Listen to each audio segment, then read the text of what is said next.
Welcome to the show. I am your host, Randi-lee. On today's episode, we're going to be talking to Amy Romine, who writes some very interesting books and has some really great insights to share. So here we go. So welcome, Amy. So excited to have you on the show. I'm so happy to be here. Thank you so much for inviting me. So we're going to start with the easiest question, which is also the hardest question, but tell us about yourself. Well, I am a mother of four. I'm a corporate professional, and then I also am a published romantic suspense author. Romantic suspense. I don't think, like, I've read romance novels. Mm-hmm. Usually I stick to like the supernatural side of things because I'm weird like that. But Yeah. what is a suspense romance? So romantic suspense is, I like to say I like to make my characters work for their happy ending. So I can't do straight romance. I can't, it's boring to me. Yeah. So I write what I love to read. And that includes, stalkers, spies, serial killers, demons. I mean, the things in the world that like to mess with love, that's where I like to live and have fun. Yeah, I could totally get down with that. Because the type of romance I read is like, it's got the demons and the monsters and all that stuff. Yep. That's far more entertaining. When did you start writing? Let's see. Well, I mean, I've been writing my entire life. I started, the first time I wrote anything was a Cinderella play for my sister and her friend to do in our backyard. So that's what I kind of started. Yeah. And then, I grew up and graduated from high school, and I always had the writing thing, but didn't know what I wanted to do. And then I didn't write my first full-length novel until I was 38. And then I got published 2 years later. So awesome. Yeah. So what you're telling everyone is it's never too late. Oh, it's never too late. Never, ever. Wonderful. All right. And when did you start having some mental health trouble? Well, it's always been in my family. So I've always been aware of mental health issues and their occurrences. The first time I noticed it was during the disintegration of my marriage, my ex-husband. That's when I first realized that I had depression and I had anxiety. And it took me a really long time because I didn't know what it was. I thought I just wasn't happy, right? A lot of people don't know what it is. They just think that something's off. But when it lasts for a really long time, then you start to question, okay, maybe there's something else going on here. And so I went to my doctor and she put me on some depression medicine and I started therapy. And, I'm lucky because I have intermittent depression, which means it comes and goes. So I don't have to be on medicine the whole time. I can manage it myself. Which is my choice. I mean, I would rather not be on medicine. I would rather manage my own mind, but that's not always possible. Sometimes people's depression is so bad they need the extra help. Yeah. But that's not currently the case with me anyway. I manage it with meditating and just trying to live a positive lifestyle. So that helps a lot. Okay. But I still suffer from it.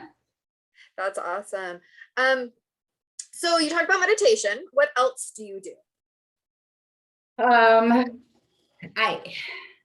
I've learned to make time for me. I think I know a lot of my friends are just a lot of people that I've talked to about depression. A lot of it has to do with being a caregiver and, taking on all of that responsibility of taking care of everyone else and forgetting to take care of yourself. Forgetting to put yourself first. So that's something that doesn't come naturally to people. It doesn't come naturally to me anyway. Me neither. I have to consciously do it. I have to consciously be like, okay, this is me time. Yeah. And that's really helped because then I don't feel like a martyr and I don't feel, I don't feel like a victim. I don't feel like a martyr. I have more control over my life, and it's okay to say no once in a while and say, no, I'm going to go do this by myself, or no, this is my time for me and you need to go take care of your own stuff. So I'm just going to repeat that for everybody because it's so important. It's okay to say no. Exactly. Oh yeah, you have to for your own self-preservation. Plus, one of the things that my grandmother always told me was, how can you take care of anybody else if you can't take care of yourself? I mean, Yes. lead Yes, by yes, yes, example. yes. Lead by example, always. Yes, so very true. So what does me time look like for you? Me time is, I'm a big movie person. Me I'm too. a What big, genre? Any genre, or do you have pretty much anything. There's certain things I just won't do. Like, I'm not a stupid comedy person, so don't yeah, put me in front of Tommy Boy or, I don't know. I like Adam Sandler, but I don't like his comedy. I like his dramas. So, but a really good television show. I've just got actually finished streaming Pretty Little Liars again, Okay, which is I've never seen that one. So oh my gosh, you have to see it. It's so good. It's so good. So I'll go back and I'll watch old shows like The West Wing, but I also watch new stuff like the new season of Stranger Things is coming out. So I just binge Yep. watched all 3 seasons, so like I'm ready to go. So Yeah, that's yeah. me time, is disappearing into other adventures in television, movies, music. And I get a lot of my inspiration from that too. So it's kind of a dual thing. If I'm not Yeah. writing, I'm not happy. So I have to feed my soul. Yes. Oh, I totally agree with that. Before I started recording, we were a little bit talking, and you mentioned that there's various mental health in your family. Mhm. How did that affect you growing up? Um, it if well, I mean, mental health affects, I mean, everybody's life that of the person who's surrounding them. So I was a child when my father's mental health started deteriorating. I don't want to say I was a child, I was 11 or 12 years old. But still a And child. yeah, I guess so. Um, his health started deteriorating, and it made me more aware of the fact that there are mental health issues. I think as kids, you call each other crazy, right? I mean, Yeah. you're crazy. Well, that's just a kid being a kid. And I grew up in the 70s, so mental health issues carried somewhat of a stigma with them. Nobody wanted to talk about it. Nobody, Yeah. And it's that was going to be another question I hush asked. hush, Was the yeah. stigma associated? So, Yeah, hush hush. But I think, at least in my situation with my mom and my dad and my family, we always tried to be very open about it, and very open about that there's something wrong with his brain, and it's not him. It's what's going on inside him, and he can't control him. My father was in Vietnam, so he had a lot of okay. scars from that, which didn't help with the mental health issues. Yeah. So I've got paranoid schizophrenia in my family. And then I've got alcoholism, I've got just depression, anxiety. I've also got Asperger's is in my extended family. So I think it's just enabled me to have a better understanding of it, more patience. I'm able to, people know a language, and I know how to deal with mental health people that I meet who have problems, whether they're severe or mild. I kind of just know how to speak their language and understand and be patient and kind of guide them along as best I can, as brief as an encounter as I have. So I Yeah. think that's the way it affected me anyway. Negatively, I don't know that I've had any negative effects from, I think Yeah. It the sounded stigma like your part of family it. was kind of open about it. Mhm. Yeah, exactly. I grew up in a very open, lots of communication, very open, and I try to be that way with my kids and my family now as well. I mean, it's not something that's looked down upon. It's something that we all have. Everybody in the world has some kind of mental health issue. We at some time in their lives. It happens to everybody, whether it's when you're older, when you're younger, when you're in between. It happens to everybody, and I think that how you deal with it really, how you respond to that challenge in your life is what your outcome's going to be. So if you're just in denial and you're like, it's never going to happen, it's horrible, it doesn't exist, then you're going to have an interesting couple of years until you figure out that it does. Until you finally accept the truth. Exactly. And that's the hardest part, because we're accepting that there's something wrong with us.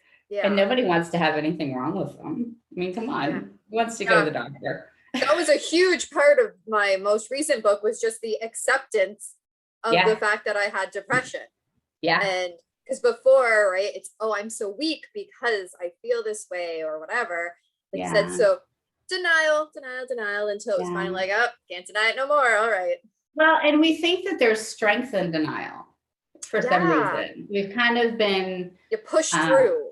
I don't want to say we've been brainwashed, but we've kind of been brainwashed that keep it inside, it's strong, it'll work itself out, it's temporary, you can push through it. Yeah. And it's not always the case. And there's no weakness in admitting that either. And people are like, well, if I admit that I need help, then I'm like you said, I'm weak. And it's actually one of the hardest things to do. And it makes, if anything, you're stronger for doing it, not weaker. Yes. So yeah. I love that. You are stronger, because it is one of the hardest things to do. And I felt that, like, once I finally accepted it and asked for help, it was like a weight lifted off. Yeah. And now I'm like telling the whole wide world about it and talking to other people about it, because we need to share that. We need to make sure that other people don't feel like they're going to be weak. Yeah, exactly. And that there is a light at the end of the tunnel, and that, you know, going into that therapist's office is not the end of the world. It's just another conversation that you're going to have in your life, like so many million others. So why make it such a big deal? So you said that you went to therapy, right? For a long time, still do. Yes. Yeah. What kind of, like, obviously don't tell us the details, because that's the whole point of therapy, but what kind of skills did you learn in therapy? Let's see. I learned about self-awareness. I learned about projecting our own insecurities onto others in relationships. Oh, can you talk a little bit more about that one? That's a really important point. Yeah. So when we have insecurities about something, whether we're not feeling loved, or we're not feeling paid attention to, or we're lacking something, we tend to either expect someone else to fill that hole, or we'll project ourselves onto another person, either being jealous of what they have, or not seeing them clearly, because we're seeing what we want to see and not what's actually there. And it really skews our reality and the way that we react to things. So if we're really jealous of someone and they get something awesome, or there's something that we want, then, you know, we have to ask ourselves, are we actually jealous of that person? Or are we upset with ourselves because we weren't able to achieve what they did? And why is that? Yeah. So it's more, you realize, at least from therapy, I've realized it is all about us. It's about our perspective on things, because how we perceive it, perception is reality. So if we perceive something as a negative, it's going to turn out negatively. If we perceive something as a positive, it's always going to turn out positively, because you have that mindset. Same thing with the negative. And it's about changing your mindset and the way you approach people, approach challenges, approach your own life. And that, I think, is the key to mental health, is changing your perception of things. I totally agree. I always say perception is everything. Right? It's like when they have those little pictures, like, what did you see first? Did you see the face, or did you see the in between the faces, right? What was your perception of it? Yeah. It's the same thing. Two people can look at the exact same situation and find two completely different results from it. Exactly. Or have two completely different results from it. Yes. I mean, two people can walk into the same job, be doing the same things, and you'll have two completely different interviews at the end of the day as to how their day went and what their challenges were. Yeah. Because we're all in the matrix, right? It's our conceived reality. Yes. So did you focus a lot on CBT then? Like when you did therapy, the cognitive behavioral stuff? No, when my daughter went through therapy, she focused on that. So that's where I learned a lot of those skills. Okay. Is through learning it from my daughter. Yeah. You know, back in the day, and I'm kind of aging myself here, but you know, teens didn't get depression. Yeah. You didn't give, the only time you gave a teen a depression, like depression medicine, is if they were manic. Yeah. So the rest of us kind of had to fend for ourselves and figure it out. Because your life wasn't so hard, right? Yeah. It's fine. You have nothing to worry about. I know, right? Even though that's Or not you're just crazy. depression. You're just being a teenager. You're not depressed. You're just being a teenager. Yeah, this is normal. This is normal.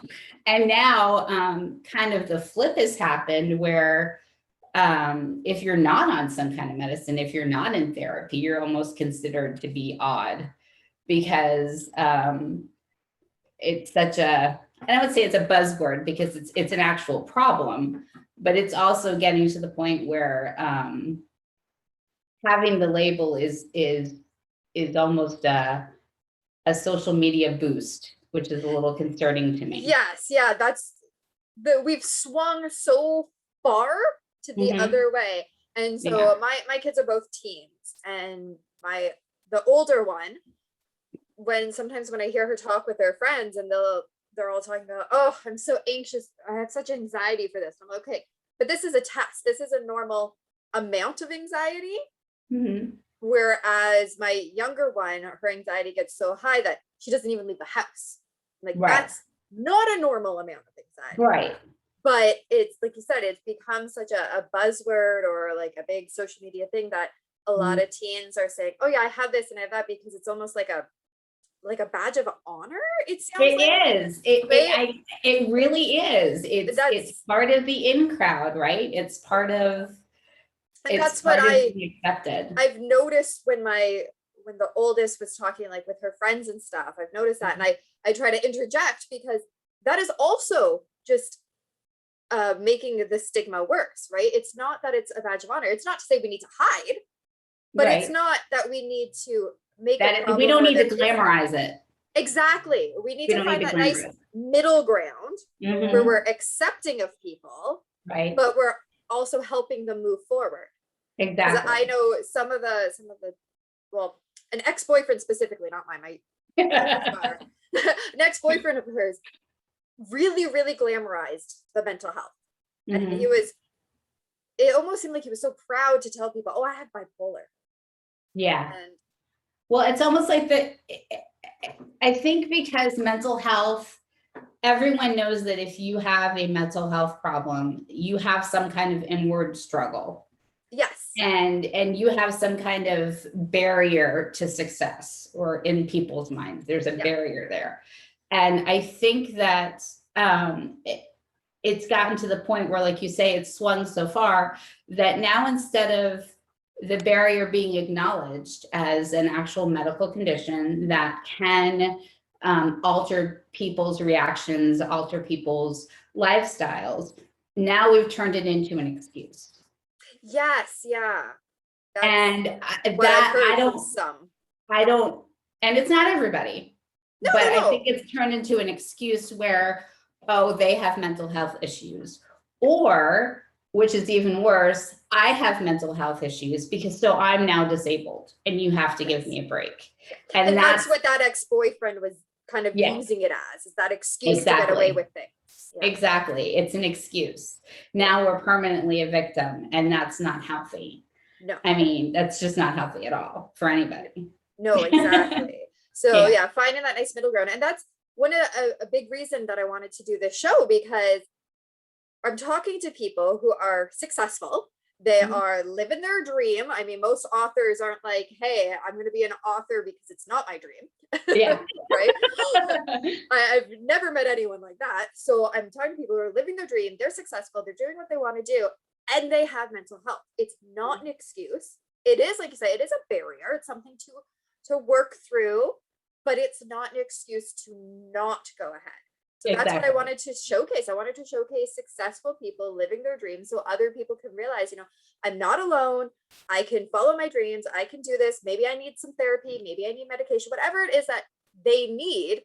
I want to help show them that. Right. Definitely. And then the other part of it is, and this is where it kind of gets a little bit dangerous, is you may need therapy, you may need, actual medical intervention like drugs. Yep. Whether it be antidepressants or anxiety medicine or whatever. But again, it's not a solution. Sometimes you have depression that's so bad that you need those chemicals in your body to assist you in getting back to where you need to be. Yeah. Or you have anxiety that's so bad that you need chemicals in order to bring the levels down so that you can be in control. It is not a solution. There's other things you have to do in order to make sure that you're well. And that's just not, it's not just me saying that because I don't like drugs or because I don't like the drugs. It's because I've seen people who, no matter how many years they're on medication, they go into the doctor every time and say, no, I'm not feeling any better, or I'm feeling worse. Yeah. Well, it's because you're not doing anything besides taking medication. You haven't changed your lifestyle. You haven't changed your perspective. Yeah. And you're going to be on that medication forever and you're never going to feel better. And there's just, with all of the, the pharmaceutical companies, there's a pill for everything. Oh, of course and there is. It's just with mental, and sometimes it is a fix for stuff, but with mental health, you got to do the work. You got to do the work to be healthy. And it almost is like, say, cholesterol pills, right? You take your cholesterol pills, but you still need to change your lifestyle. You still need to watch what you eat, because yes, the cholesterol pill is going to help, but if you're still eating all of those super fatty, salty, deep fried foods, the cholesterol pills are going to do anything. Yeah, you're still going to have issues. So like I take medication. I take antidepressants every single day. I've been taking them. Well, I took them for a little bit. Said, oh, I feel so much better. I don't need them anymore. Well, for me, that doesn't work. Like you said, for some people, you need that chemical to help balance it. Totally. Everybody's different. Exactly. So it took me a little while. Took me a few episodes, but I realized it. And I went back on them for about a year. But it didn't mean that I didn't do the work. I still went to therapy. I still talked to the psychologist, did the work with her. I still make sure to have my me time, like you talked about, right? Meditation, yoga is a big part. Exercise. And for me, napping. I'm a big napper too. Yes. I love napping. Yep. Napping is a big, big part of it, because I have trouble sleeping at night as it is. And so when I feel that kind of, it's hard to describe, but there's this feeling that I get, and I'm like, it's time for a nap. It is not time to push through this feeling, because then I'm just going to go down. It's time for a 20-minute nap. It's almost like a reset is what it does for me. It kind of like resets my brain. It resets my emotions. I take the nap and I get up and I'm like, okay, let's do this. All right, we're ready to go. Yeah, exactly. I totally get it. That's what it is. It's hitting that reset button. I like that analogy. All right. So what would you tell people who, I'm going to ask you this two different ways. Okay. First, we're going to go, because it's been in your family, and I haven't had a guest on the show yet who has really had mental health in their family, or at least we haven't talked about it. Okay. So what would you tell somebody who's experiencing a family member going through mental health and they want to help them? They don't know what to do. Educate yourself, talk to the doctors, get a second opinion. Always talk to more than one doctor. But educate yourself. I mean, everybody, so many people are like, oh, the internet, blah, blah, blah.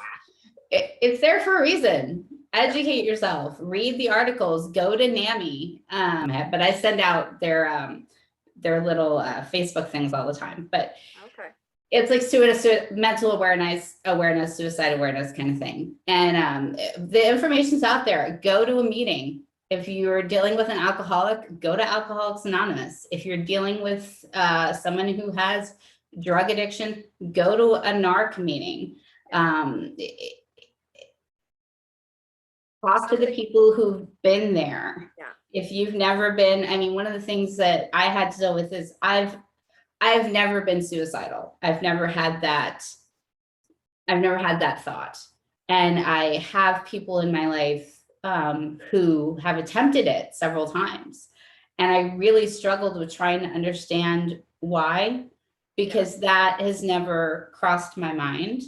And so I went to some of the programs. I did some research, and I talked to people who have been suicidal, who have tried to kill themselves, and I've also talked to loved ones who did kill them. I mean, that had loved ones kill themselves.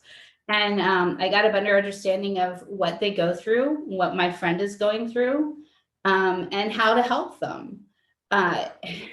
It's not going to come naturally. Mm-hmm. If anything, it's counterintuitive, because with mental illness, you have to be caring, but you have to be a hard ass. You have to hold them accountable for their lives, because if you don't, they will just keep doing what they're doing. Yeah. And as a friend, or as someone who has, a son or daughter, or mother, father, whatever, who struggles with this, you want to fix everything for them. Yes. But you can't. You literally cannot. They won't allow you to do it. Mm-hmm. And two, the only person who can fix anything in that person's lives is themselves. And they have to want to do it. Yeah. So you can be patient and supportive, but sometimes you got to walk away too and let them figure it out. And you need to let them make their own choices. I think sometimes with mental illness, we want to take away their choices so that they don't hurt themselves. But that's actually making things worse, I think, because you're disempowering them. You're taking away all of the power that they need to get better.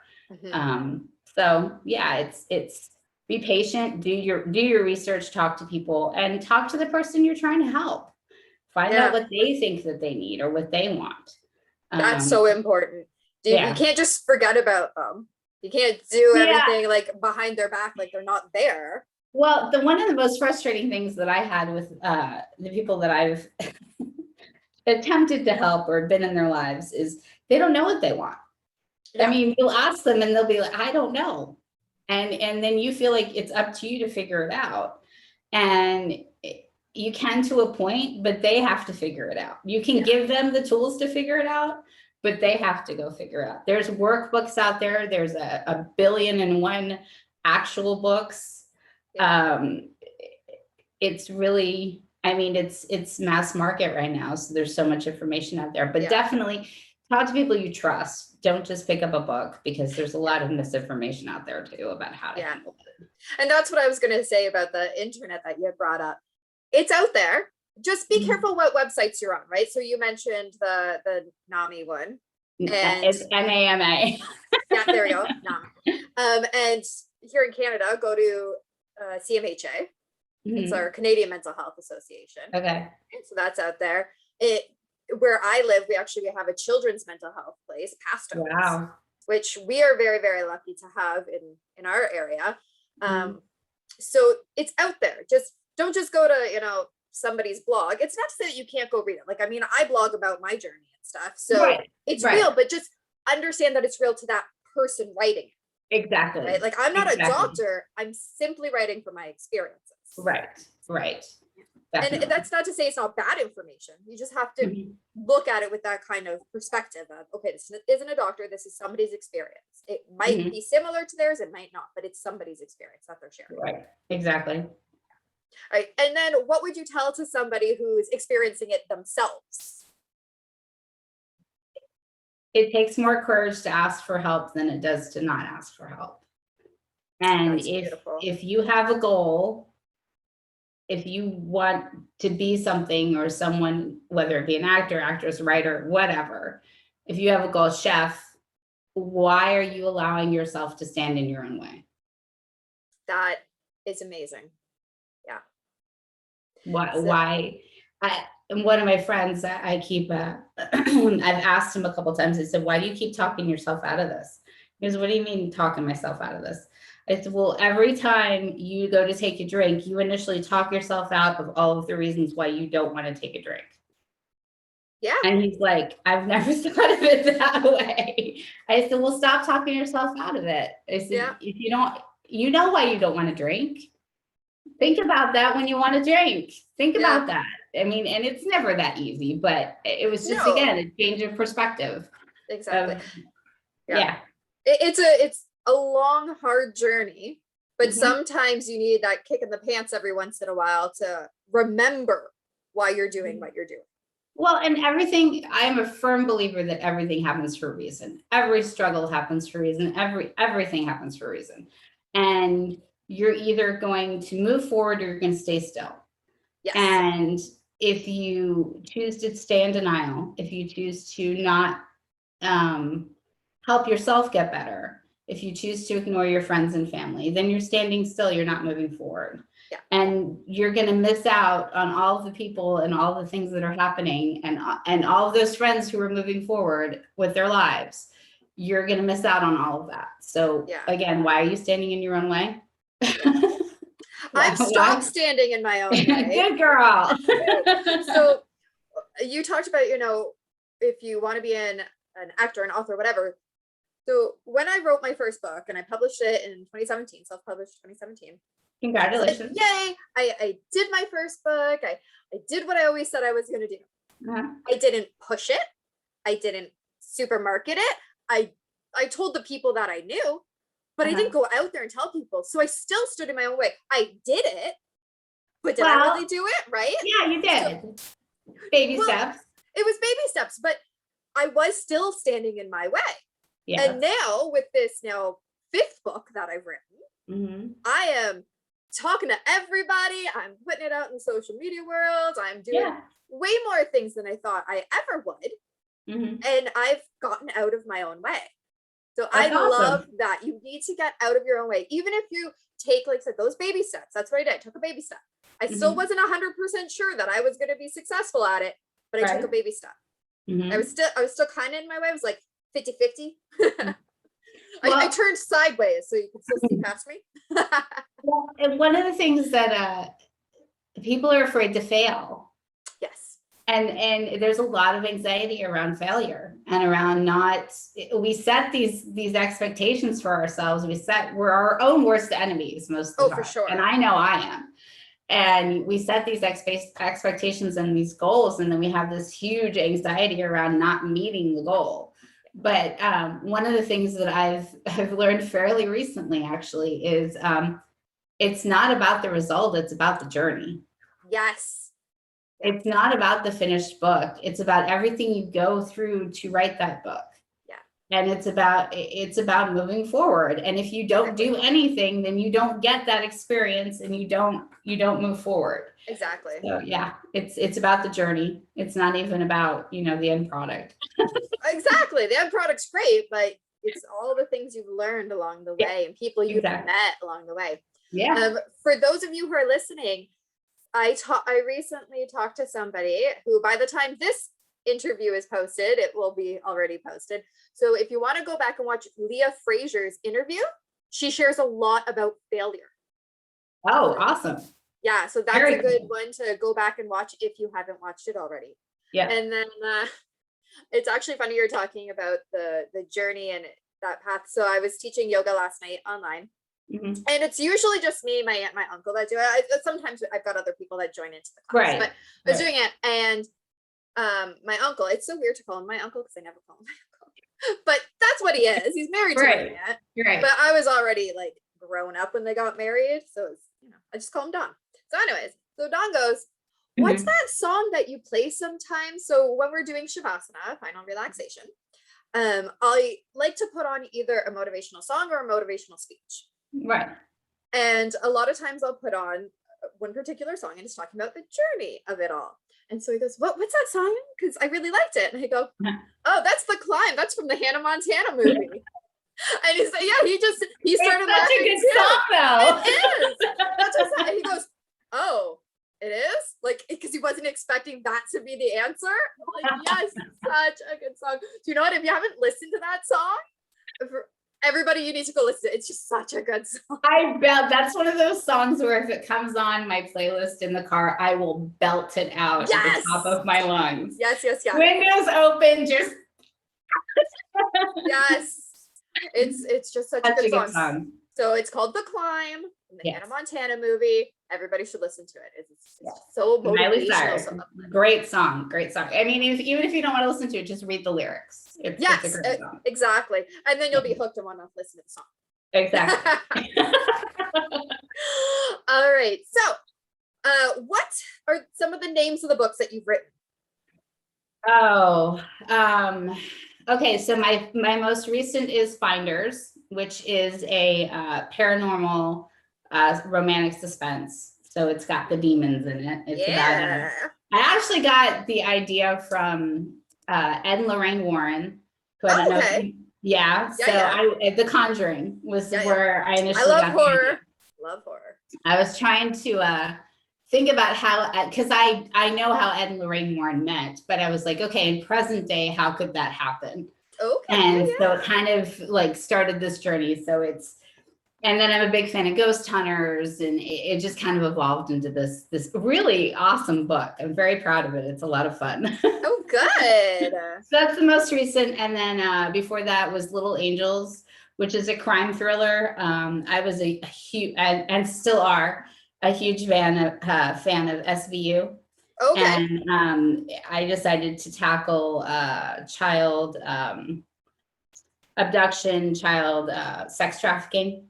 Okay. Yep. And so it's a pretty dark, it's a gritty, dark book. It's a crime drama. It's about child sex trafficking. I mean, it's dark, but it's really good. It's a romance. And then let's see. Before, I've got a couple of little books in there, some Christmas books, Christmas romances. Yeah. And then I've got a spy novel where a spy who's pretty much lost her memory. She works for the FBI. And she meets a radio show host, and sparks fly, and it's a lot of fun. And then my first 3 books were actually one book that back when they were published, when ebooks first came out, they split them into 3 books. Okay. And it's a stalker. So basically, a woman being stalked, and her cop boyfriend has to help her out and figure out who the stalker is. And ends up being a serial killer, and it's lots of fun. Yeah, it's one of those adventure books. So nice. And where can people get them? Okay, Amazon, definitely Amazon. Just type in the name Amy Romine in books, and all of my books will come up. Wonderful. And you spell Romine? It's AMYROMINE. Wonderful. And I will be putting links down in the description. Perfect. So you can click on that. As well. Where can they follow you? Alternative-read.com is it's kind of a joint site. It's I have a couple of different things going on right now. I've got Romine's Reviews, which is a YouTube channel that I'm launching this month.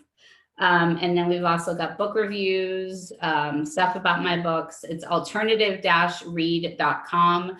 It's got tons of stuff to do. We've got contests. We're really into supporting other authors. So we've got like book cover contests and reading reviews and interviews with other authors. And I also have my coaching page there for authors who are looking for some help in honing their craft. I have coaching available. So that's where you go, alternative-read.com. Excellent. Well, thank you so very much for being on the show and sharing. Oh, thank you for inviting me. This is awesome. I hope we can do it again. I think we probably should. I hope everybody really enjoyed that episode. Amy shared so many great tips that if you missed any, go back, watch it again, because I think that we can gain a lot more information from what she said, listening to it again. As well, down below in the description is the link so that you can follow her, find any of the books that she has, or if you just want to reach out to her. As well, remember that the only way to end the stigma is to speak openly and honestly.